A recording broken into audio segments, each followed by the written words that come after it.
temas más importantes de este 2023 seguramente ha sido lo que ha sucedido en la Argentina con la elección de Milei como presidente de ese país.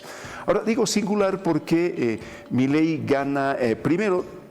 Las encuestas lo muestran como favorito, después va a una primera vuelta donde el resultado no le es del todo favorable pese a ganar, y después va por usar algo a la final que le llaman balotage, y ahí su diferencia se incrementa de una manera realmente importante, y a partir de ello se mueve todo un tablero ideológico en nuestra región.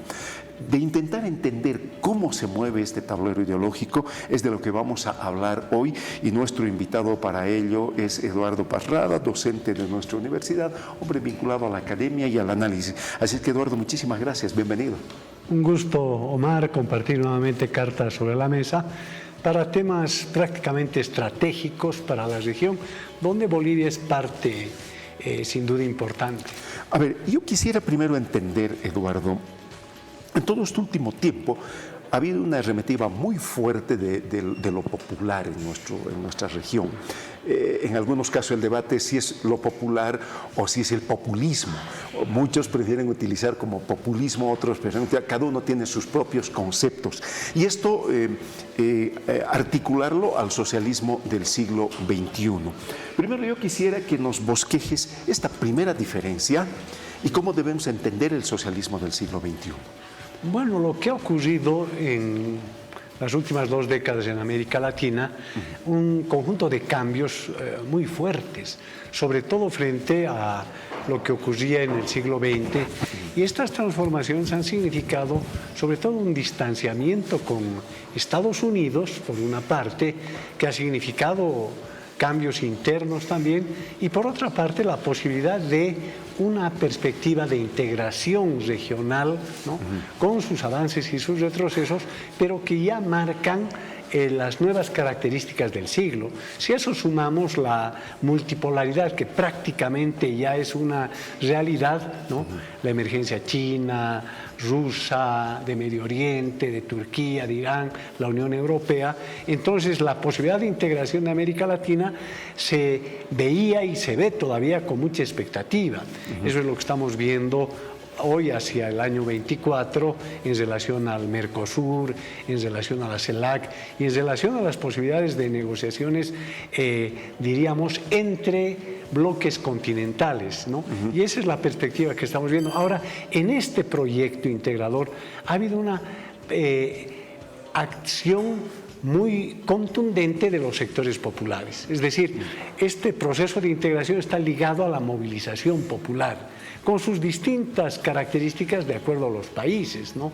Movimientos obreros, sindicales, movimientos sin tierra, estudiantes, que le han dado también esa diversidad de características que tiene nuestra región. Ahora, esto está en un gran desafío a fin del 23 y principios del 24. ¿Por qué?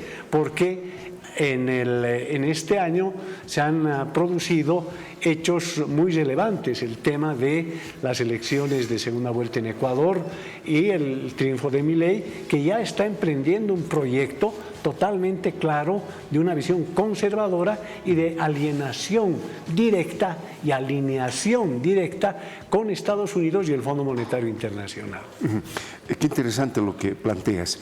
Ahora, yo quisiera, y como lo traes a Milei, quisiera contextualizar, tratar de hacer una lectura política de lo que pasa en la Argentina, porque, a ver, vemos un periodo de Kirchner, de Fernández, etcétera, con estas características que tú dices. Entra Macri no logra parar su proyecto político, pese a alguna ayuda que le llega sobre el final, vuelve nuevamente Fernández, y de repente un outsider aparece y borra el tablero. Entonces, históricamente, ¿cómo podemos interpretar en la Argentina, que tiene características muy singulares? Tú has estado muchas veces, has escrito muchas cosas sobre esto. Sí, el momento clave de este periodo histórico en la Argentina tiene 2 aspectos, ¿no? Todas las reformas neoliberales implementadas por el presidente Carlos Menem, ¿no? Que ingresó con una expectativa enorme en la década de los 90, pero se lanzó con un una política totalmente destructiva de un proyecto industrial de 50 años que se había dado en la Argentina, ¿no? Y de una potencia económica muy fuerte a nivel no solamente regional, sino mundial. Entonces, esta va a ser una caída enorme y además una crisis social interna muy fuerte, y aquí vengo al segundo elemento, con una explosión social del 2001. Cuando hubo el famoso corralito, donde nadie podía sacar sus recursos de los bancos. Especialmente fue un movimiento de jubilados, de trabajadores, que obligó a la renuncia y a la huida del presidente de la Rúa.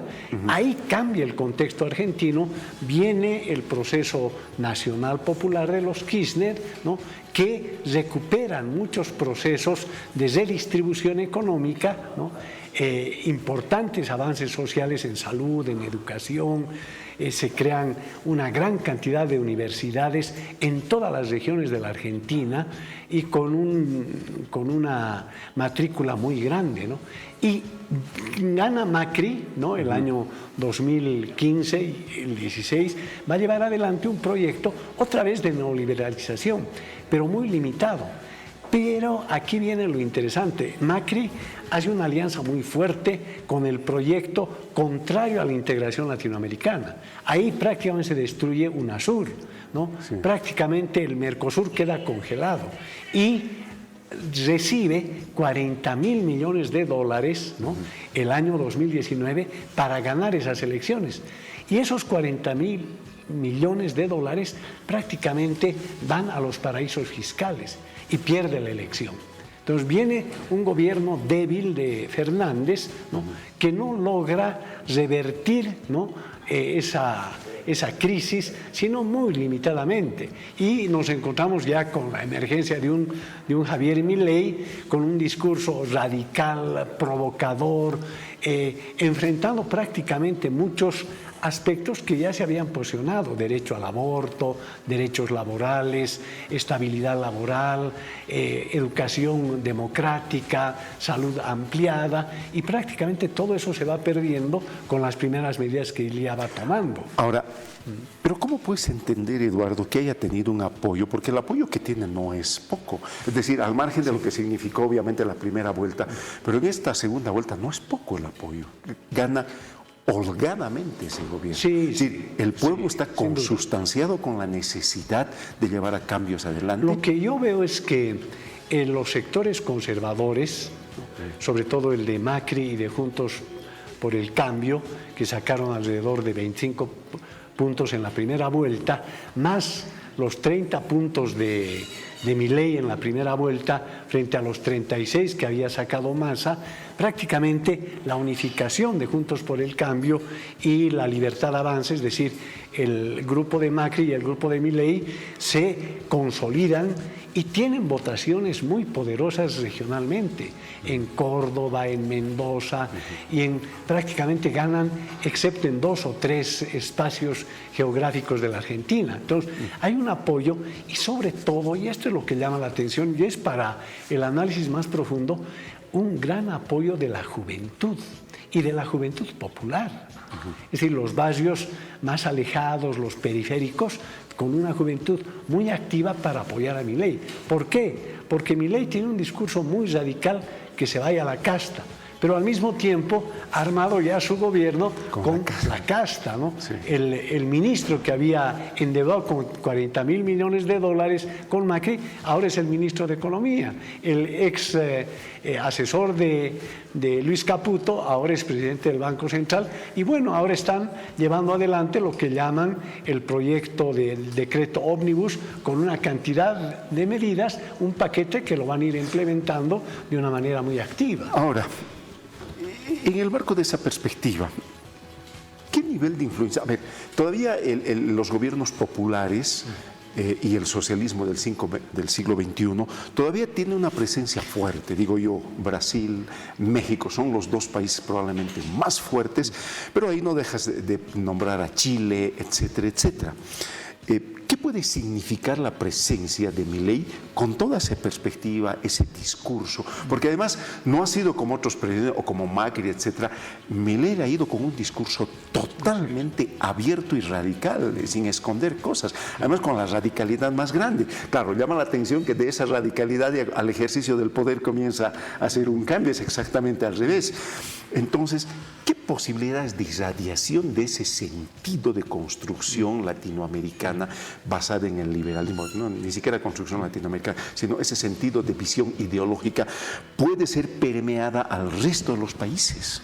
Yo creo que ya de hecho, Sí. ¿no?, el que Argentina y su gobierno se enzumbren en una perspectiva ultra neoliberal, pro Estados Unidos, con discursos muy fuertes contra China, contra Brasil, contra Lula, muestran que ya hay un retroceso, creo yo, de la integración de América Latina, ¿no? Y si sumamos esto, Perú, sumamos Ecuador, ¿no?, yo creo que hay un freno muy fuerte. A pesar del gran esfuerzo que está haciendo Lula por recomponer un proceso de integración latinoamericana y caribeña, pero que no logra todavía encontrar esos canales donde los gobiernos más tibios o más neoliberales puedan sumarse a eso. Y el caso argentino muestra eso, el caso uruguayo, el caso paraguayo.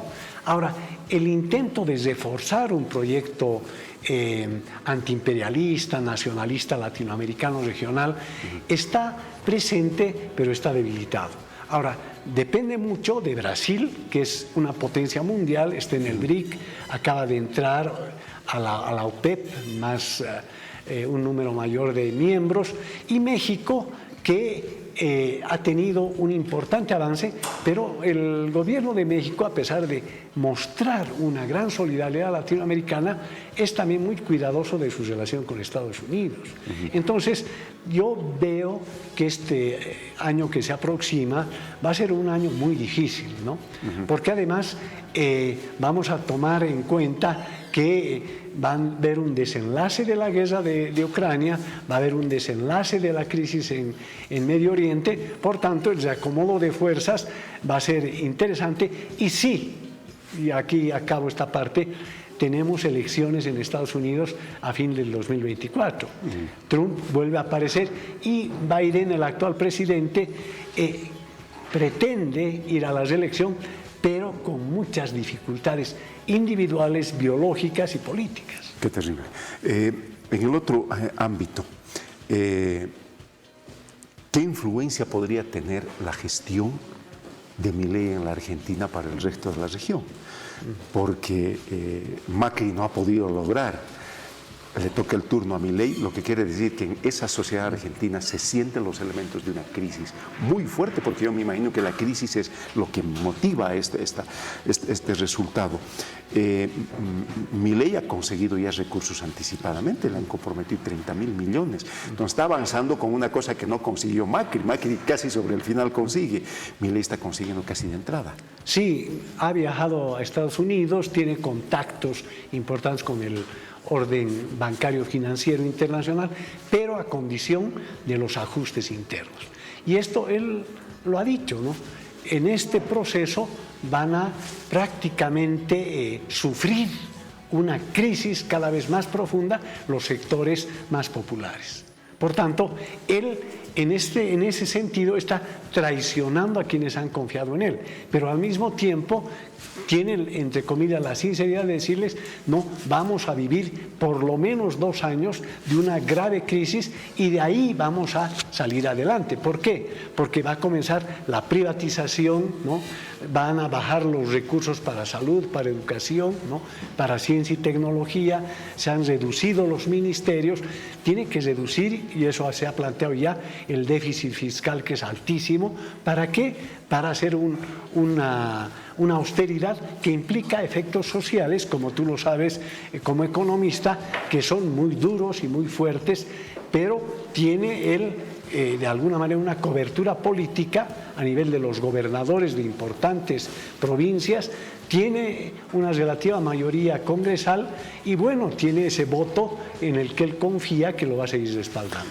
de darse síntomas de una mejora en la Argentina, ¿qué significaría en términos de relación para los países próximos? Te hablo particularmente de Bolivia, de Chile y eventualmente de Paraguay y Brasil.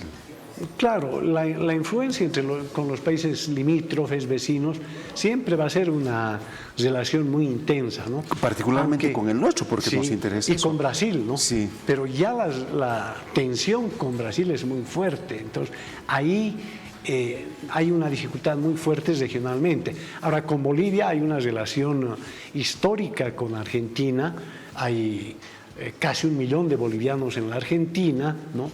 Estamos todavía vendiendo gas a la Argentina, aunque en pocos meses Argentina va a tener un importante volumen de producción, pero con dificultades para conectarse con el norte, que es donde Bolivia alimenta con el gas.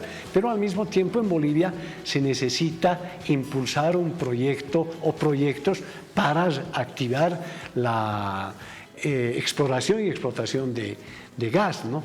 Ahora, la relación boliviano-argentina, tengo la impresión de que va a ser relativamente tranquila, aunque con muchas dudas mutuas, ¿no?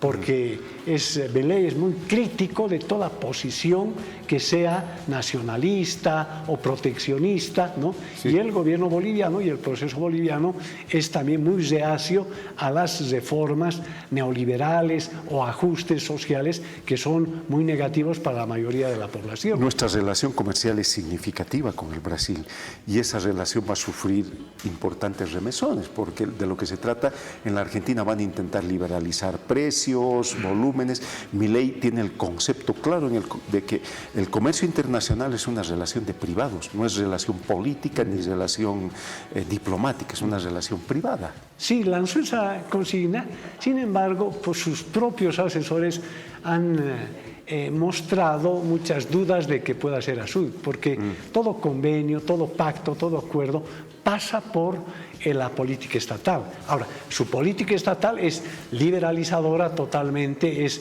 de apertura de mercados y, por supuesto, va a haber choques con otros países. Y ahí se pone en gran riesgo el Mercosur, porque el Mercosur de alguna manera busca una política proteccionista a nivel regional, pero con el gobierno de Milei ya hay un dinamitazo interno al proyecto Mercosur.